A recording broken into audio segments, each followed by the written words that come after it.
The final episodes of Andor have finally been released, and while I am sad that it's over, I'm just happy that we got the show and that the majority of the fan base actually seems to like it. So I just want to thank everyone who made this show: Diego Luna, Tony Gilroy, all the other names that I am not going to be able to name right now.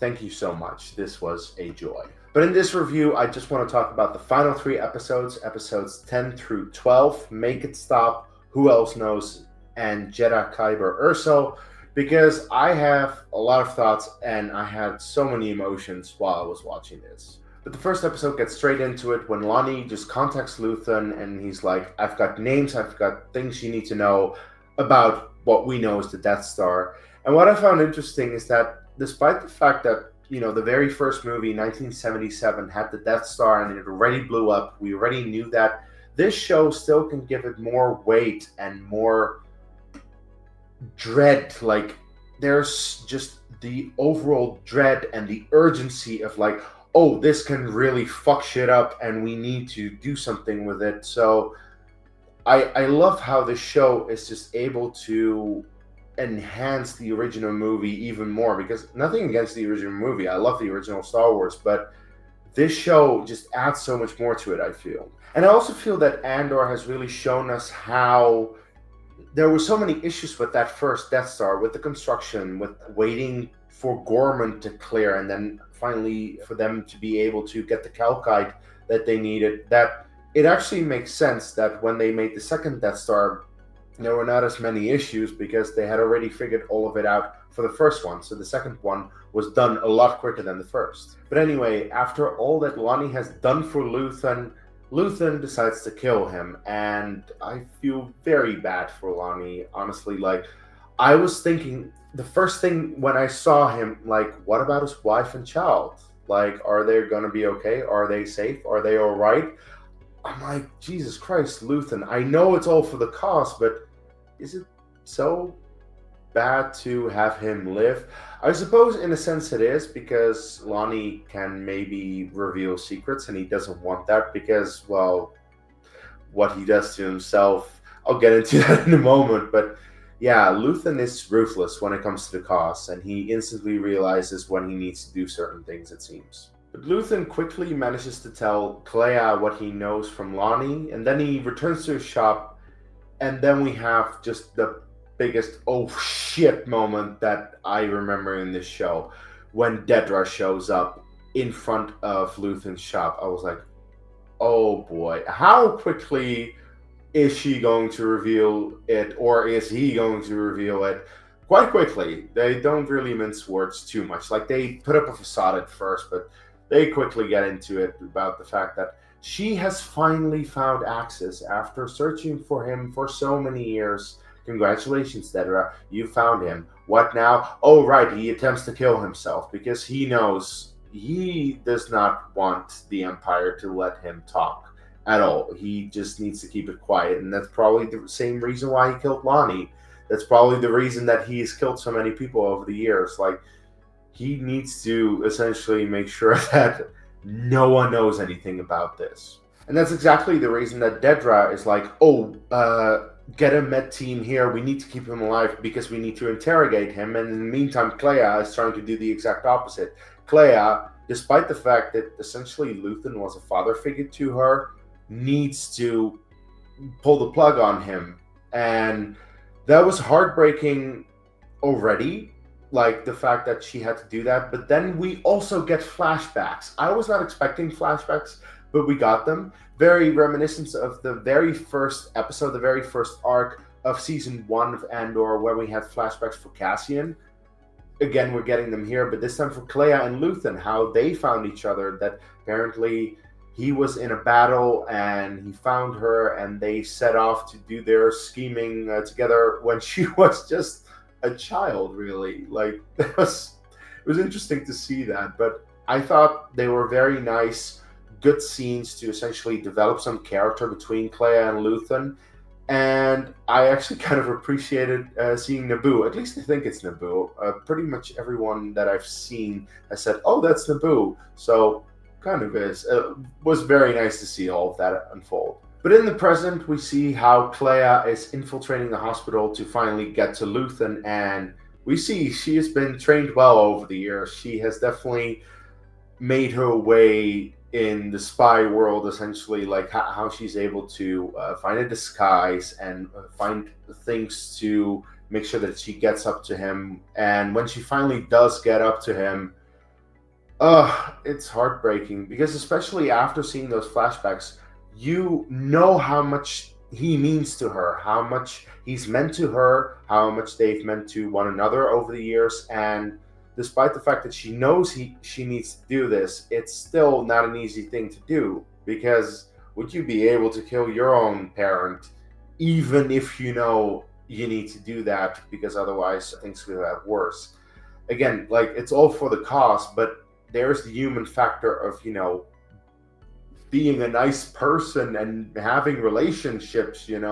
It's an important factor. So yeah, Kleya starts to cry. I needed to cry because, as much as Luthen might be a bit of a gray character, he was a true rebel at heart. As I said, he did everything for the cause. He literally gave his life right here to die for that cause. And it goes back to the quote that he said in his speech to Lonni in episode 10 of season 1.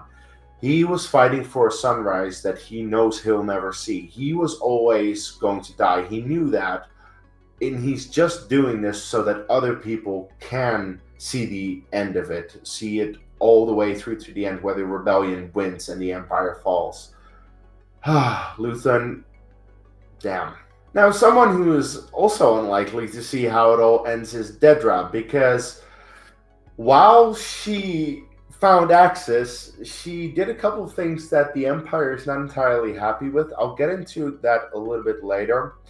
But yeah, she gets apprehended and arrested by Hirt, and Hirt is now all of a sudden the guy who is in charge of this entire operation, which is fascinating to see, because when we were first introduced to him, he was just, Dedra's helper. And that is episode 1, and I was honestly surprised that we didn't see any of Cassian or Mon Mothma or Yavin. It was very much just focused on Coruscant, on Kleya and Luthen, and, well, of course, a couple of flashbacks, but just focused on them and, well, Dedra and Hirt. But I really appreciate the fact that this was a very bottled episode, just completely focused on that storyline, because we'll get to the rest later. And I do think Luthen deserves an episode like this, where, it ends with him dying the way he does. So then the next episode just starts right where the previous one left off. All the chaos has been caused by Kleya, and Hirt is looking at all of it, and he's just like, what the hell am I going to do with it? Just blame it on Dedra. She's guilty already. Okay, that's something you can do, I suppose. But yeah, Dedra is now in a holding cell, and she is exactly where Cyril was in season 1, in that holding cell when she was interrogating Cyril. Just now, she's in the chair being interrogated by Krennic, because this is what I wanted to talk about. Dedra used her ways of finding access, but in doing so, she used certain Imperial resources that exposed certain secrets about the Death Star, which is something that she was not allowed to reveal whatsoever. The Death Star is supposed to be the most secretive project in the entire Empire, and all of a sudden it's out because she did her thing. But I find it very hypocritical that the Empire is just like, oh, previously when Dedra did her thing to figure shit out, it was commended because it worked and it didn't incriminate the Empire in any way, or it didn't put the Empire in danger. But now when it does, oh, we need to apprehend her and put her in an Narkina 5 type prison, which was, by the way, quite satisfying to see, because you deserve that, bitch. You are such a bitch and you deserve that. Yeah, the Empire has certain ways, and I also just get the feeling that this is kind of the beginning of the end for the Empire. You see how they're crumbling, because Dedra was one of their best officers, and Dedra would have done a lot of good for them if they had just kept her on. But no, they sent her away to Narkina 5 type prison. And I think that's only really because Hirt did her a favor, otherwise she would have been killed. But in addition to that, well, Hirt gets killed a little bit later. I'll get into that. But also, Partagaz takes his own life. Partagaz, upon hearing Nemik's speech, is like, yeah, no, I can't do this anymore, and he just kills himself. So the ISB is slowly crumbling, and this in addition to Callus also defecting to the rebellion, because that happens in Star Wars Rebels at the end of season 3. Yeah, you can see how the ISB is crumbling, and the ISB was there to essentially keep all of this somewhat in line and keep it monitored. But yeah, no, that's also not going too well anymore. In the meantime, Kleya ran back to the safe house and is using Morse code to send a distress signal to Yavin, where Wilmon and Drina get that message. So Wilmon goes to tell Cassian, but he interrupts Cassian in a game. I'm not sure what kind of game it is, but it was just fun to see Cassian, K2, and Melshi just playing a game, kind of like gambling or something, and Melshi and Cassian are getting drunk, which that was a nice dynamic, and I would have liked to see more of that, but I do think this one scene just indicates, okay, they're good friends, and I mean, it's gonna make Rogue One hurt even more when we watch it, I feel. But anyway, no time for games anymore. They need to get Kleya on Coruscant because, well, she is being closed in by Hirt because Hirt has, well, a tip from Dedra.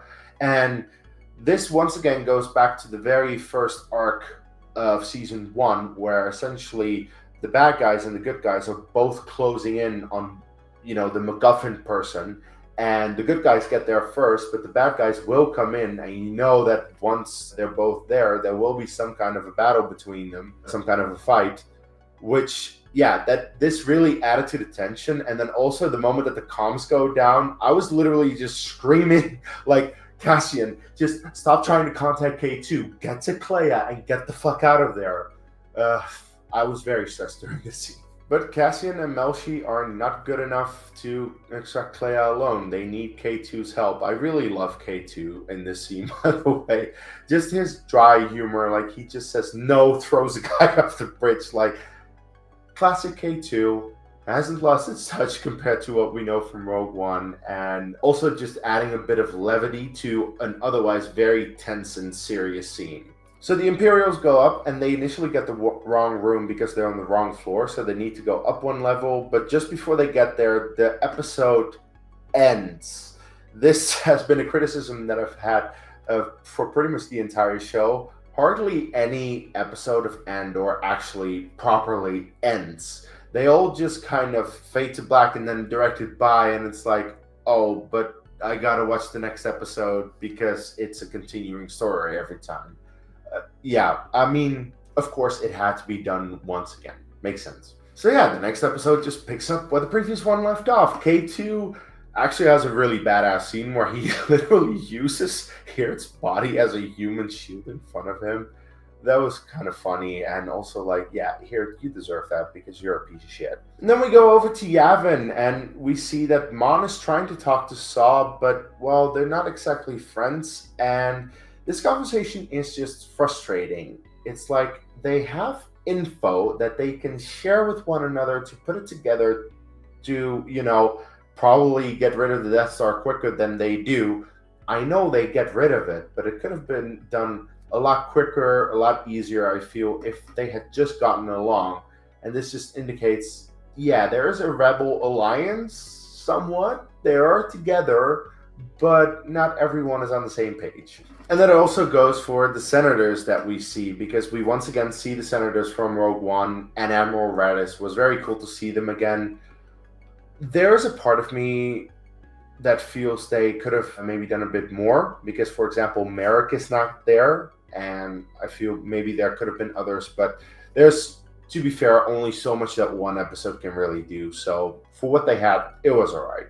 But Cassian's U-Wing comes in. Once again, K2 just has such good lines. So funny. But the reason that K2 has to say something like this, I planned to tell him I was kidnapped, is because the people on Yavin are extremely skeptical about, whoever lands there, about the entire situation. Eventually, they do convince them, like, yeah, no, it's just us. We're good. It's fine. But yeah, then Cassian has to convince, the rebel leadership of what he heard, and they don't believe him, which is very frustrating. And yeah, he's just like, okay, whatever. What the hell am I going to do now? So Right after that, he talks to General Draven about going to Kafrene, about, having been contacted by Tivik, which leads very nicely into Rogue One, because we know Tivik and Kafrene from Rogue One. I love how it essentially is just setting it all up for Rogue One, at least in terms of Cassian's story, but also in terms of,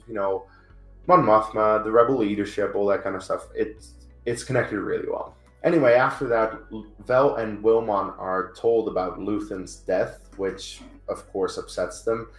And I really just love how Cassian and Vel come together to just have a drink and toast to all of the fallen people, because they're the only two remaining people who went to Aldhani and are still alive at this point. And actually, if Vel survives past Rogue One, which of course we don't know about yet, but if she does, she is literally the only person remaining from Aldhani, which is kind of crazy to think about. But yeah, the reminiscing over their past experiences and the people that they've lost it puts it into perspective that so much has happened throughout the show. And I think it's a very good way of essentially starting to wrap up, because this is where it starts. The wrapping up of the show has begun with this scene, and then also when Vel and Kleya talk a little bit later, when Kleya seems to not want to receive any helps because she just walks into the rain. But it's a good thing that Vel found her and they talk a little bit, because I do think Kleya has lost a lot of important people, most notably probably Luthen. So I think Kleya needs a little bit of love, and I hope that Vel can at least give that in some way, shape, or form. Then Cassian gets approved for his mission to Kafrene, and Bill Organa actually visits him, and Bill essentially says to him what Luthen also said in, the speech, of course, and it all just comes full circle. That speech that Luthen gives, it's still so good, and it just resonates with everything, I feel, because Bill realizes he is also not going to see the sunrise that he knows will happen. He's not going to see that. Cassian will probably not see that, but there will be people. There are people in the galaxy that will see that sunrise, and it will be phenomenal, great, and everything you've ever hoped for. But yeah, Bill is talking to Cassian about the fact that they're probably not going to see that, and it's just, this show is so good, for fuck's sake. I'm sad that it's going to end, because the next morning when Cassian is woken and he's just slowly walking to his ship, we see all of these shots from all the rebels that we either know are going to be in Rogue One, or we've seen in the show, or are in both of them. Like, we see all of them, and just the music playing, this was the moment where I just started to cry, and I couldn't really stop until the end of the episode. Like, yeah, just the realization, this is it. This is the last episode. It's difficult to talk about this while trying to keep a straight face, because I thought it was a very beautiful ending, but even more beautiful and just also heartbreaking is we cut to Mina Rau. We see B2, just rolling around. B2 is still there. He's safe. He's all right. But then we see Bix, and then it cuts to her son. I'm again getting emotional.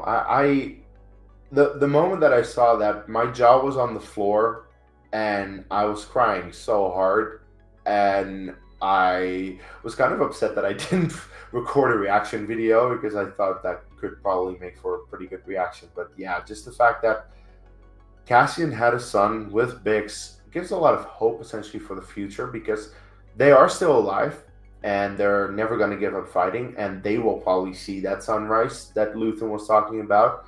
So there's a lot of potential also moving forward with the characters, at least, because the show, of course, is at an end, but I feel that the characters have a future in Star Wars, which I would love to see. I'd love to see more of that. And also, it made me realize that Bix's decision to leave Cassian, it makes sense, because she wanted to protect their son. That, I thought, was an absolutely beautiful ending. So yeah, then the credits roll, and I'm still crying. And based on the fact that season 1 had an end credit scene, I figured maybe there's something at the end of the credits here. Not necessarily that, but I really, really loved how the music transitions. Initially, it's just the regular Andor music as we know it, but it transitions into the end credits music from the Star Wars movies, and it pumped me up so much. I was so hyped after that. It was great. I thought that was very well done, and yeah, in the end, I just have to say Andor was an absolute joy. I'm sad that it's over, but I'm just happy that we got two phenomenal seasons, some of the best episodes, some of the best moments in Star Wars history, I feel. And I very much feel that this is essential watching for any Star Wars fan. Like, it is such a well done show where it really shows how the rebellion got formed. And of course, Star Wars Rebels already did that to a certain degree, but it did it more for, families. Like, Star Wars Rebels is for the entire family. Andor is for adults. And I was glad that I was able to go there in certain places. Now, I am probably going to do a rewatch of this season and the entire show and do like a full review of everything with a lot of my thoughts. It might be a very extensive video, so look out for that in the future. But for now, I'm just wondering, what did you think of the final arc of Andor, episodes 10 through 12? I still can't believe that it ended. I'm gonna need some time to get over this, to be fair. But please let me know your thoughts and opinions in the comments. Please click right here to subscribe to my channel for more Star Wars content. Or you need another video, then click right here and check out whatever it is. I'm not sure, but it's probably something good. Look out for, more Lego builds, more game streams, more reviews in the future. It's all gonna come soon. But until my next video, may the Force be with you.